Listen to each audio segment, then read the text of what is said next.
bro. How are you doing this morning? Hey man, I'm good. I'm feeling great. It is a blessed day, and I'm excited to be here. Thank you for having me. It's a pleasure, man. Like I said, I remember seeing you at the Premier Gospel Awards. It was like, even for me, I've been in music for a long time, but seeing you there was like, oh, that's Limoblaze. Like, he's actually, because you're a big deal, bro. You're actually a big deal, man. I know you kind of feel like you're just I'm on it, yourself, but to people watch, nah, it's for real, man. I've been watching your videos on YouTube for a while too as well, bro. So it's really cool to have you here. So this afternoon, we're going to talk about your album, talk about some other bits as well. But I'm really interested to know first, this is a really, really simple question, but why do we call you God's favorite baby? Where's that term come from? For me, it is a revelation for me. And I like to tell people it's not just about me. If you catch the revelation, run with it. So it's like me coming to a place where I really just understood God's love and how personal it was. I mean, he is an omnipresent God, so he's capable of loving each and every one of us so individually that sometimes it feels like we are the only one that his love is concentrated on. So it was just a revelation to me that, oh, I'm God's favorite baby. So it's more of a thing of you realizing who you are and realizing how much God loves you. If you catch the revelation, then you're God's favorite baby. But until then, I am God's favorite baby. Yeah. I love that, man. I absolutely love it. And it feels like you, everyone's favorite baby right now. Everywhere I turn, I'm seeing your face. I'm hearing your music. Firstly, obviously, you're somebody who is doing major things, but how does it feel now to almost be getting that recognition as well? I'm seeing Grammy stuff. I'm seeing all sides. We're going to go into a bit more, but I just want to congratulate you first because you've actually done something major. You know, it's been a long time since there's been a new sound to gospel. Gospel music has sounded the same for a very long time, bro. And it's like now you're pioneering, along with a few others, but you're pioneering a sound that is kind of taking the gospel to a new level. So tell me about the moment the excitement you felt when you first found you were going to get signed to Reach Records. So even though my signing to Reach Records has just been made public, I have been signed to Reach Records for over a year. So right now, everyone is catching on to the excitement.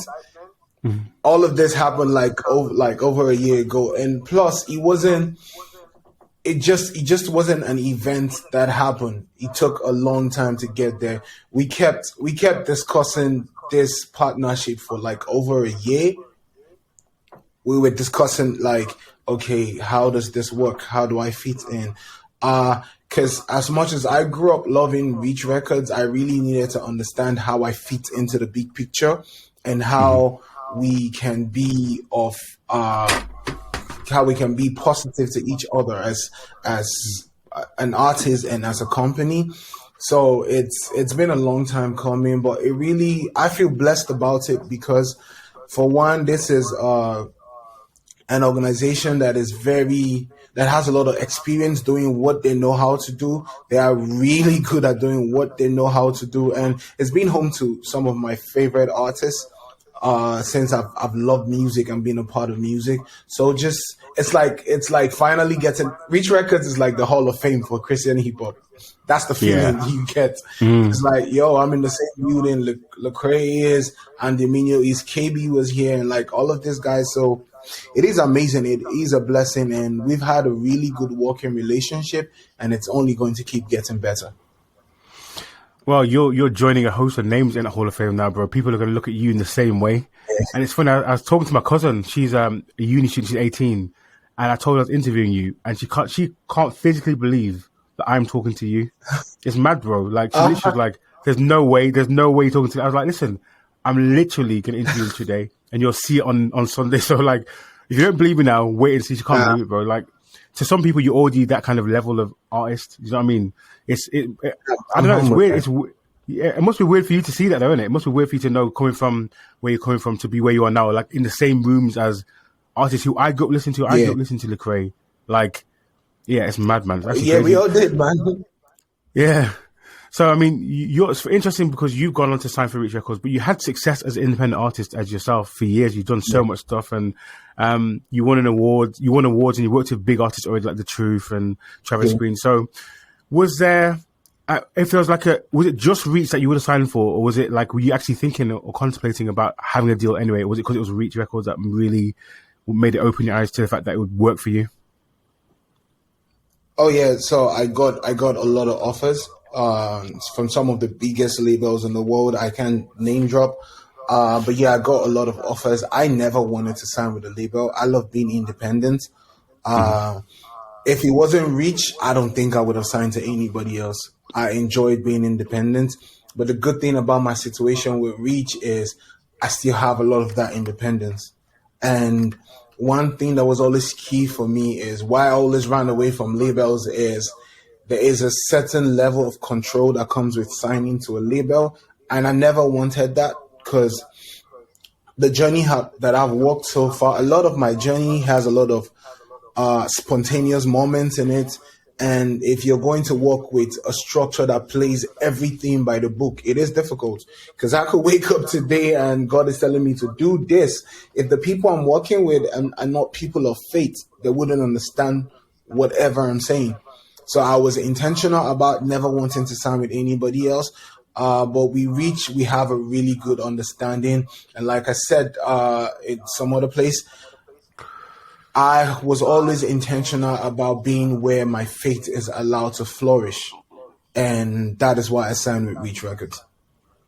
Yeah, that makes sense. I was thinking, for me, looking at you, you didn't need a deal to progress, but I think it's because of the partnership that it brings you.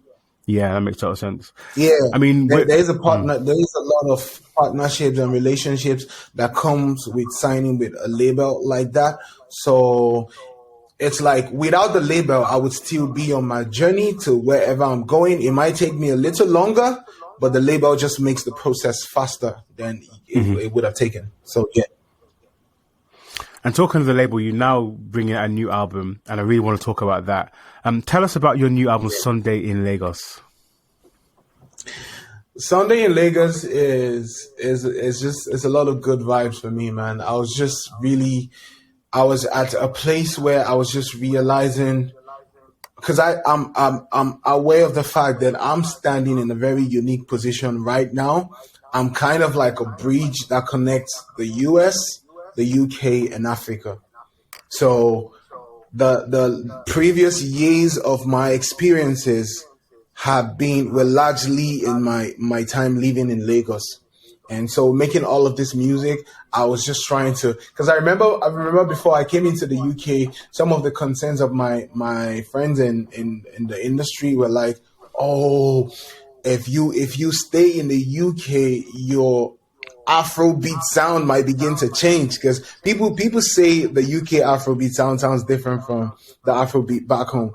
And so I was really in that place of, okay, I want to intentionally make this music that still carries the sounds that I've always had in Lagos, but still is able to meet me at the current place where I'm at, which is my influence, what is influencing me in the UK and in the US. So sound wise, that is where I was trying to get. But I mean, at the end of the day, the general message of the music is still what the message of my music has always been. It's about telling people about the love of Christ, about confidence in Christ, and just really making really good music that is able to entertain while still edifying you.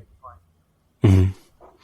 I mean, it's interesting you said about the sound difference, because we in England wouldn't necessarily pick up the differences, but I guess you guys listening to we can tell the difference. Yeah. Yeah, it's almost like when my family's Jamaican, right? So when I go back to Jamaica or we go there, I don't know how they can tell by looking at me that I'm not Jamaican born, but they're like, yeah, he's English boy, man, English boy. It's so mad, like there's such a it's special, man. It's special. Talking about your new album, then. So if I ask you, I know it's gonna be hard because each song is like a baby to you, I know, right? But if you were to choose one song as your favorite song, like what's your favorite song on the album?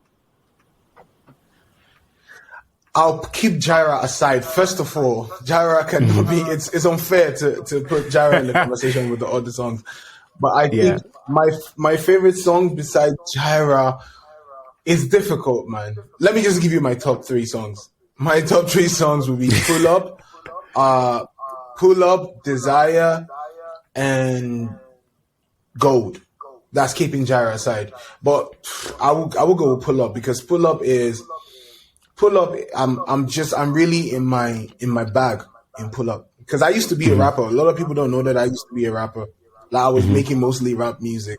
So Pull Up was that song where I had the opportunity to really be in my bag, just come out in all my elements, melody wise and rap wise. So yeah, Pull Up. So you grew up in a small town in Nigeria, but then you moved to Lagos in your 20s. So you know Lagos quite well, I'd imagine now. Yeah. So because the title of the album is Sunday in Lagos, describe for us, because there's people listening right now who have no idea, who've never been to Lagos. Yeah.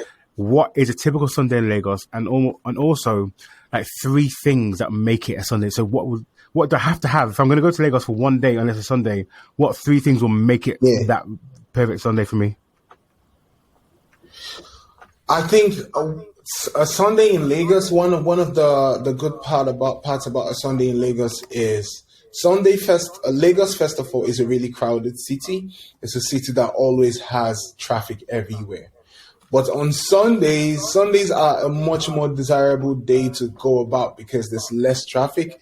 Still a lot of people to make you be concerned if it's your first time being around, but there's like much less traffic. It's enjoyable to move around. On Sundays, you see a lot of people dressed in their Sunday best. On Sundays, there is the atmosphere on Sundays are just different. You could tell that the people are positioning themselves to go to a house of worship, which makes it less chaotic, which makes the day much more exciting to want to be out. And Sundays in Lagos, you hear a lot of loud music, gospel music being played from different places. You'll hear a lot of churches, because I mean in Lagos, every stone throw there's a church in every stone throw. So you probably hear a lot of music from different churches. It really just is. If you're a writer and it's your first time being in Lagos on a Sunday, you would have a lot to write about. I just put it that way. Right. And what I really like as well, you've managed to capture the kind of vibe in the artwork. I didn't realize it at the time, but it's Angelo, who's someone I spoke to a few weeks ago. He actually did artwork for you as well. Yeah, he did the cover art. So I called him. I was like, yo, this is the title of my album. It's Sunday in Lagos. And then I was giving him what I tried to give him a picture of what I had in my head. And I was like, yo, bro, so I see a lot of colors, Lagos is a very colorful place, like bright colors. So it's like, I see a lot of colors. I see market women selling by the roadside. Because I used to live in a place called Ogba. Ogba had a central market. It is a really busy place. So when I come out on Sundays to go to church, I see all of these women selling stuff. It's really busy. So I was and the good thing is we used to live in the same place. So he also has a mental picture of literally the picture I had. There was this road that was close to where I used to stay in Ogba. That was the road that divides the market. That was exactly what I pictured and explained to him. And he knows the same place. So he just started sketching and making the paintings around it. So anyone who lives in Lagos who sees the artwork can pretty much guess where those images are from. Right, yeah. So if I go to Lagos now and I find that road, I'm like, that's it. I mean, I want to talk to you a bit more. I want to talk to you a bit more about Afro gospel as a genre, because you kind of, I don't want to get in trouble by saying you have like started off, but you're definitely pioneering it and you're at the forefront of it and making sure that it's seen, and even like Spotify recognizing it and, being as an actual genre is recognized now. What do you think it is about Afro gospel that makes it so like easy for people to kind of just listen to, and everyone loves it and people just like, it's reaching so many people? What do you think it is about the genre itself? Yeah. So, first of all, I would like to say, as far as Afrobeat music exists in Christendom, we were not the first to make Afrobeat music. We make it differently than they used to make it then, but it has existed. It wasn't as mainstream or as widely accepted as what we have going on now.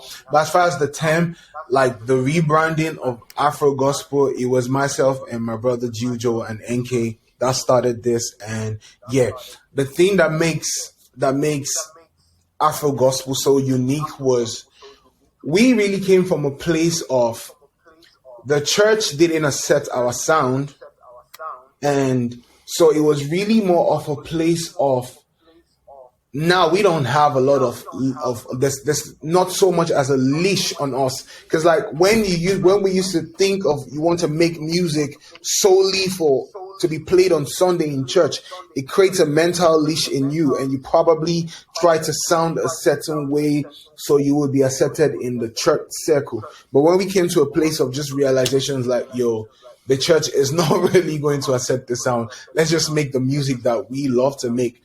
There was a lot more freedom to create. And I think what makes it easily digestible is the music has a lot of mainstream appeal. It's when you listen to the message, it's like, oh, okay, this is probably different from what the secular artists are singing and writing about. But in terms of the appeal of it, it has a mainstream appeal. And God has really blessed us to come to be at this place where I'm using the best producers that I can afford to use some of the best producers. My engineers are Grammy-winning engineers, so the music production and engineering is really good. So it can contest on the mainstream level. So a lot of people just encounter the music for the first time, and they don't treat it as anything more than, oh, this is just a good Afrobeat song. It's when they begin to digest it that they begin to see, oh, there is a message behind this that makes it different from what you've probably been listening from secular artists. Because generally, Afrobeat is exciting music. I'll be honest about that. We've got to talk about JIREH, because this is possibly the biggest song of the year. Maybe the last, I don't know. It's everywhere I go. I walk into shops and hear it, bro. Like, I walk into mainstream shops and hear it. I hear people playing it everywhere. So this is the definition of viral, isn't it? Now, I heard that this is one of the songs that you put the least effort into, so it's like kind of, we just did it, and it's turned out to be that you consider for a Grammy now. What's that like? Because I know it takes a lot to make a song, but this is how the song happened. Lecrae was coming to perform at Big Church Day Out, and he told me, yo, I want you to come on stage with me. So I and Lecrae, prior to this, we had a song together. So all the while I was thinking, oh, I'm just going to come do this song that we have together. And then when the event was getting closer, he was like, he thinks that he wants me to have more of a moment to myself, and just showing up as a cameo is not the best thing to maximize that moment. Because, he was just thinking about what was best for me. So around the same time, Happy made the flip on Instagram. I heard it before, and I was like, oh, this is a dope flip. But then I just went on about my day. Then Lecrae sent it to me, and he was like, I think you're going to kill this. I was like, okay. So he was like, he thinks I should write a verse to this and do it instead at Big Church Day Out. So this was like 2 days before Big Church Day Out. I was like, no way. Okay. In my head, I was not trying to do a song. I was just trying to create something to perform with. Literally, I had moved into my new apartment in London. My studio equipment were not yet set up. I literally held my studio mic like this. There was no pop filter. There was nothing, no studio setup, just my microphone and my laptop, and I just sat down, and my wife was in the room with me. We were just gisting, and I was just humming melodies. The least effort, literally did that in like 20-25 minutes. Sent it over, and the crew was like, yo, this is dope. I remember the air and I was like, oh, this is dope. Just change the first line, and then I just went back and did a new melody for the first line, and I just sent it over. We didn't even mix it. It was just like throw a bunch of plugins on it and just perform with it. So least effort, I wasn't thinking too much about it. I was just like, well, let's just do this. It's just for Big Church Day Out and we out. And but then God had other plans. After Big Church Day Out, stuff just went viral that night. It was right after Big Church Day Out, immediately I got off stage. There was like a break. So when I kept running into people everywhere I go, everyone was like, oh my God, it was so amazing. You need to come. Big Church Day Out needs to have an Afrobeat set next year. You need to come back.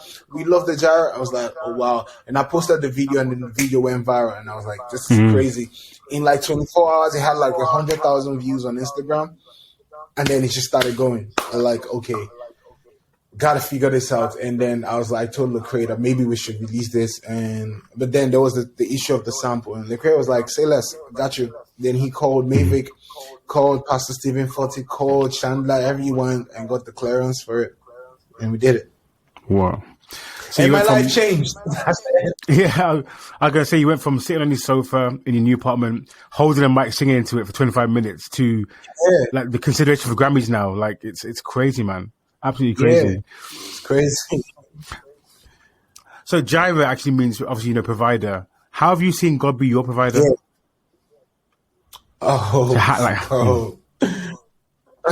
bro, it's like since JIREH came out, God has really provided. I can't go into the details, but yo, man, life is great, man. Life is great. Got married. My wife is amazing. Even just not in my life, even in my wife's life, being here. Long story short, my wife came to the UK on a scholarship to Cambridge, full paid scholarship to Cambridge. That's crazy. And then now she's done with school. She's got a job. Bro, I'm sitting here right now, just me, even in the shift in my ministry and career. For the past 3 months, I've been booked for every week until January, bro. I have a gig for every week until January, back to back. Wow. That is amazing. Like it is. I feel like I was playing street football before, and now I'm at the Champions League. Yeah. God has been amazing. I mean, bro. He has. I mean, it's weird because I've obviously looking from the outside, just over the last few years, I've seen you go from you're doing big things anyway, but it's like now it's like you're on the level of anybody. I don't look at you and think you're peer. You're on the level of anybody. You could be with anybody. But I mean, how does it feel for your family? Because I know you were at one point trained to become a medical doctor. So that's one. And I know in our families in particular, our parents were like, no, forget the music, forget football. You need to do something that's going to give you a good job, a good money. So how do your parents respond now to you having not followed that path but having the success? I mean, at this point, it's more than clear to everybody that I was made to do this. My parents are excited. My dad calls me. It's so funny because my dad calls me regularly now, and he would be like, "Oh, that new song, that he really likes it. That people are liking it. That is just going crazy everywhere."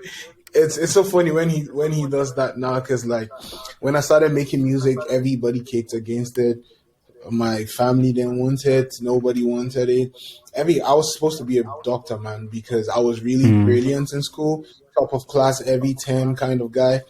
And it was my dad's pride then to be out with his friends and say, "Oh, my son is going to be a doctor," and kind of thing. So it was kind of disappointing for him at the point where I was like, nah, I'm no longer doing this. I don't want to be a medical doctor, and music is what I want to do. It was disappointing for him, but now I know he's more than grateful that I chose to go this route. I bet he is, yeah. I think more often our parents just want us to be successful and have security, but they see that in those careers, don't they? Yeah. I want to ask you a couple more questions just about your faith now, and then we'll be wrapping up. But I really want to find out, because you've had such massive success over the last couple of years, but particularly over the last year or so. How do you manage to stay grounded and also remain close to God? Like, how do you make sure that you don't lose focus? Because I know you're very wise. I've watched lots of videos talking about the scriptures and stuff. So I know you know that stuff, but like, how do you remain focused on Him in the face of so much success? Yeah, I mean, two things is, the first thing is I never really get into the success. It's like, most times I have to remember that I've attained some. I have to be out of my house to be reminded of the fact that I've attained some sort of social status. Because like when I'm up and about at the train station and I see people recognizing me in London, like, oh my God, Limoblaze, that's when it dawns on me. Because in my head, I'm just a regular guy, man. Before you called me, I was here playing Spider-Man. It's like my life is pretty much regular, and I've managed to keep the same friends. I've kept the same friends since I was probably 14, 15 years old. So I'm still pretty much surrounded by the same people. And you can never be a superstar or a sort of star in the face of the people that grew up with you. If I go back home now, my mom is still going to tell me to wash plates. That's a fact. That's a given. It doesn't change. And two is also, I like to tell people, one of my deepest understandings in life is that whatever that is happening in your life right now, you are just a factor in the equation. There is always an equation in life. And the only thing that is constant in that equation is God's agenda. That to say, God's agenda would always stand with or without you in the equation. So if you get into your head, you get pompous, somebody else can be in that equation tomorrow and God's agenda would still stand. So me being here it's a privilege. It's a privilege that God has given to me just for faithfully walking with Him. It's not necessarily because I'm such a great guy, or I always tell my friends, "You're great, but you're not that great." You're great, but you're not that great. God is the one that is great. Everything is God. Being here is God. So just being reminded of that, I really think that helps me stay grounded. I really never really get into my head. Right, and I've heard some of that. The song "Boasting" by Lecrae was kind of what got you really kind of building a relationship with God. Talk to him about that a little bit. Like, what was that? What was it about the song? What happened? Before then, I don't think I have ever heard rap music that transparent. Rap music, because I was always a fan of rap music. And first of all, I never knew there was anything like Christian hip hop at that time. So a friend introduced me to Christian hip hop and gave me Lecrae's music to go listen to. And then I've had those two songs on repeat. It was the transparency of the music. It was how submissive the music is. It was, when I heard it, I could hear a man being accepting to the fact that, like I said, I'm not that great. I'm not that powerful. And recognizing the fact that there is a great God who I have to submit to, and just hearing the way he was able to talk to God. Because prior to that, I never really understood the idea of talking personally to God. I grew up in an Orthodox church, man. It was good religion that I'm grateful for, because it straightened me up like growing up. But they never really promoted the idea of at least when I grew up, it never promoted the idea of seeing your relationship with God. I mean, they would say it, but you never really digested the fact that you could talk to God so personally, not just because it's funny, because growing up, my parents taught us how to pray. So your prayers were always going to be almost the same words all the time when you want to pray. So you could say you were talking to God, but you weren't really talking to God because it wasn't personal, because you were just regurgitating the words you were thought. But after hearing those songs, and just like, it gave me a new perspective of like, oh, this conversation can really, really be personal between myself and God. And that changed my life. I started to search for more and more answers from that point, and it really impacted my journey and my Christian faith to this point. Wow, it's crazy that one song can do that, isn't it? And I'm guessing for you, obviously, now working with Lecrae as well, it must be even more inspiring to see the guy who kind of set you off on that journey, also now, like, not holding your hand, but walking alongside you now in this journey as well. Bro, he is holding my hand, because Lecrae he's one of the most valuable persons in my life right now. He treats me as a little brother, and for that I'm grateful for. Like, randomly, he would just text me randomly and ask me, "Yo, how you doing? I know the music is busy, but you need to remember to take care of your soul. Your soul is the most important thing, your spirit." Like, he's always around giving me good advice. If stuff happens, he calls me and asks me how I feel about it. He even calls me to ask me if I need anything. So yeah, I would definitely say he is holding my hand, and it's such a blessing to have someone that I've looked up to for that so many years just really come and be a family, be a brother, and just being so intentional about my own journey. and trying to make sure that I probably don't make some of the mistakes that he may have made on his spot. So I'm really grateful for that. It is a blessing. And what would you say is some of the best advice he's given you then, since you're on this journey now? What's some of the best advice he's given you? Oh yeah, I mean, I remember he gave me a book once. I'm trying to remember the name. But basically the summary of it was just the same thing I've been saying. I got that from him. You're great, but you are not that great. You are not that great. You need God. Like, you need Jesus. It sounds like a basic advice, but a lot of people forget this, especially when the success begins to come, and that is how people start ruining their lives and messing up their journeys. So yeah, that just reminding me that the greatest of all men is still a man that needs a savior. I love that, man. And finally, I mean, it's come to the end. I know it's been a bit of a long one, but I've loved talking to you this morning. But I always ask every guest I have, especially people who are established, what advice would you give to a new gospel that's coming through? Like, what's something you've picked up along the way that you think, if I'd have known this before, I could have maybe saved myself some time or some pain or whatever. But like, what is a piece of advice you'd give to anyone coming up behind you? Okay. I feel like I could give two answers to that. The first is the general advice I always like to give to people is, if you are out to make gospel music, let your heart be more about the gospel than the music.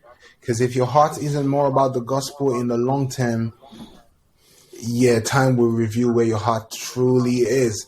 And you may have just been on a wasted journey. So like Habe would say, be more Christian than artist. But like an advice that I probably, if I go back now, one thing that I wouldn't do, and I see a lot of young artists still do it, is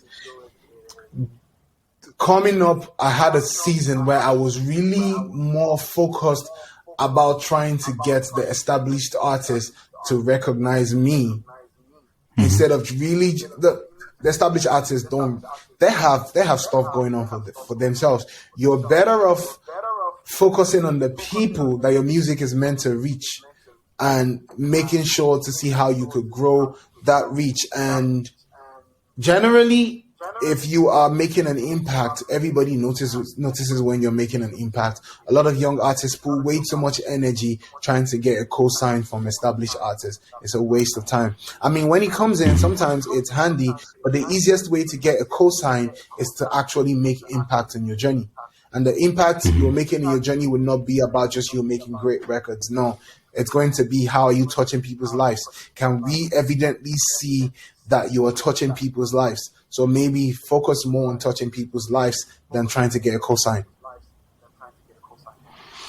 That's two excellent pieces of advice. The first one I love, because you're focusing on the Christian more than the music. Focus on being right yourself. I love that, man. Also, just take your journey yourself, and don't wait for someone to give you the cosign. Just do the thing that will establish you. Don't try to get someone to establish you. Do the thing to make the music. I love that, man. I absolutely love it. What's next for you then? Like, what's Limoblaze doing next? What can people look out for? I mean, Sunday in Lagos is out now, but like, what's next for you?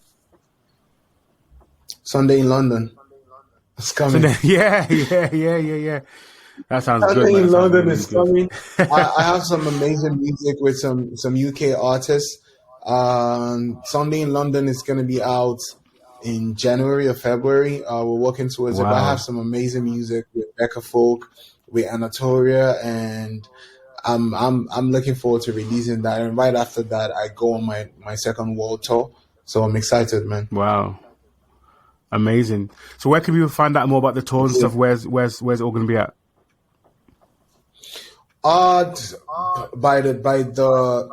February, once the Sunday in London comes out, tour dates would be out by that time. For now, I'm still on the first tour. I'm doing Paris on 20th. I was supposed to do Canada this weekend, but man, the visa situation is crazy. Yeah, I might not be in Canada this weekend, but I'm doing Paris on 20th, and then I'm doing the US. I'm doing Atlanta. We haven't announced that yet, but I'm doing Atlanta 10th December, and I'm doing Lagos 16th December. and then we just take a break, Jeez. and then yeah. Wow. I have events in between those, but those are not like headline shows. So Mm-hmm. yeah, but yeah, man, I'm pretty excited the next release and for the tour. Really, because this first tour, we've used it to learn a lot about what it entails. So the next leg of the tour, we would have a much more seamless process and a more amazing time. So I'm excited. That's awesome, man. It sounds like you are the busiest man in music right now. I love it, man. I love it for you.